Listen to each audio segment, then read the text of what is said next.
The rain started out thin, almost imperceptible, but as it spread across the suburban sidewalks, it gave the asphalt a melancholic shine.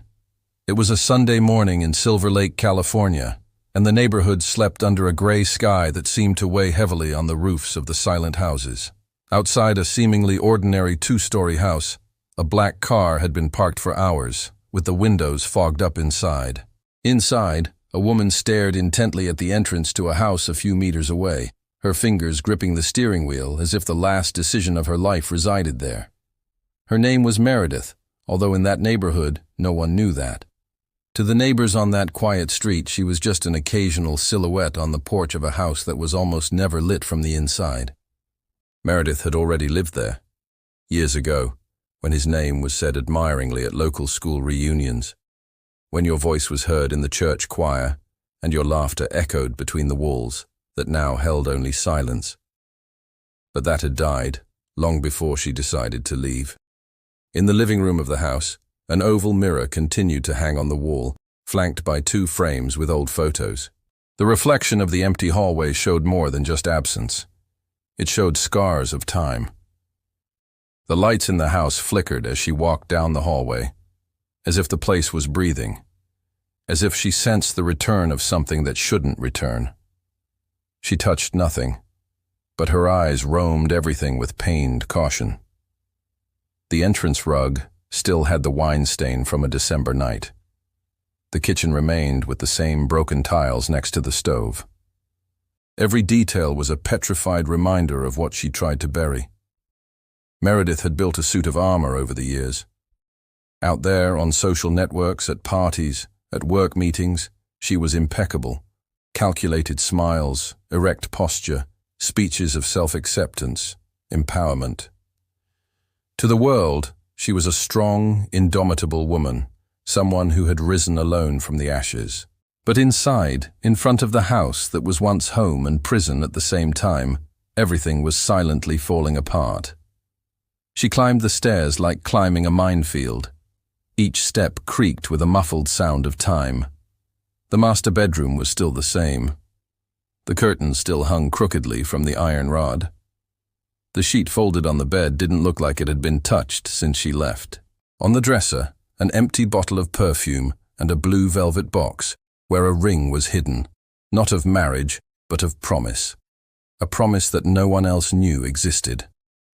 Meredith sat on the edge of the bed, and for a moment, the tears came. I didn't cry out of regret, nor out of longing. She cried because of the distance between who she was and who she pretended to be. It was easy to pose for photos in front of the mirror, post catchphrases about self-love, receive compliments and red hearts from strangers. It was difficult to face the mirror of your own soul, one that didn't allow filters, angles, or edits. The self-esteem she displayed online was just armor, a construction designed to not show that inside she was still bleeding. Outside, the sky darkened once again. A distant thunder seemed to confirm what she feared. That time doesn't heal, it only teaches you how to hide it better. In a corner of the room, there was a cardboard box sealed with yellowish tape. She opened it like someone moving buried bones. Photographs, sketchbooks, a letter that was never sent. The lyrics in the first line were still recognizable. Dear Meredith, if you ever come back. She didn't finish reading it. He folded the paper slowly and put it back. The letter was from her mother, who had died 2 years earlier, when Meredith had already disappeared from the map. The last connection between them was cold, superficial. The same armor. Always the armor.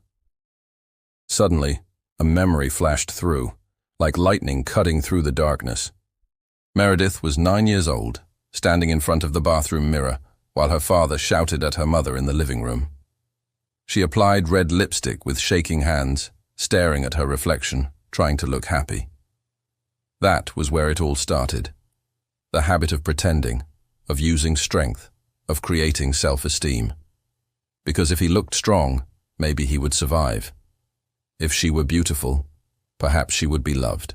If he seemed confident, they might not notice his fear. It was survival instinct disguised as self-confidence. The flashback slowly faded when the light in the stairwell flickered. A wind swept through the hallway, opening the bathroom door with a click. She slowly got up and walked over. In the foggy mirror, she now saw another woman. Tired. Real. No masks.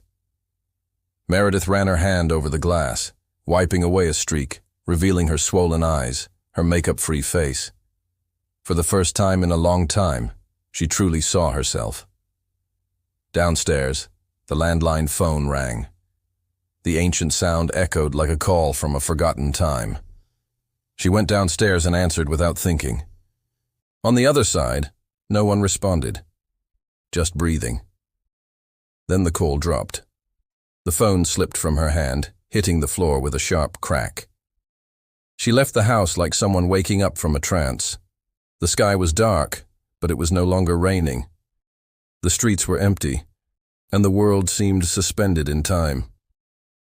When she got to her car, she looked at herself in the rearview mirror. It was like seeing a double, the face he showed the world versus what was behind the emotional makeup. He drove aimlessly for long minutes until he reached the city's viewpoint. Below, Los Angeles pulsed with its lights, its excesses, its illusion of perfection. Meredith turned off the engine and got out. The wind was blowing hard, lifting your hair, as if it wanted to rip away the last layers of what was still resisting. She walked to the edge of the fence, took a deep breath, and let it out like a sigh of release. As he looked at the city lights, flashes of his life passed by silently. The awards, the speeches, the smiling photos, the likes, the followers, the rehearsed hugs. And at the center of it all, a child in front of a mirror with smudged lipstick, trying to look like someone she wasn't yet. The next morning, Meredith reappeared on the networks.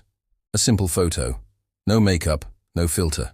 The caption read, "The armor is beautiful, but it weighs. Today, I chose to leave it on the floor. If you understand, tell me I'm not alone." In the comments, something different happened. It wasn't just empty praise. Confessions, tears, stories came. Other armor began to come loose. Other truths began to emerge.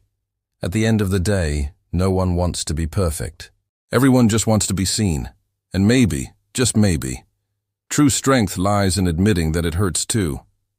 Have you let your armor fall today?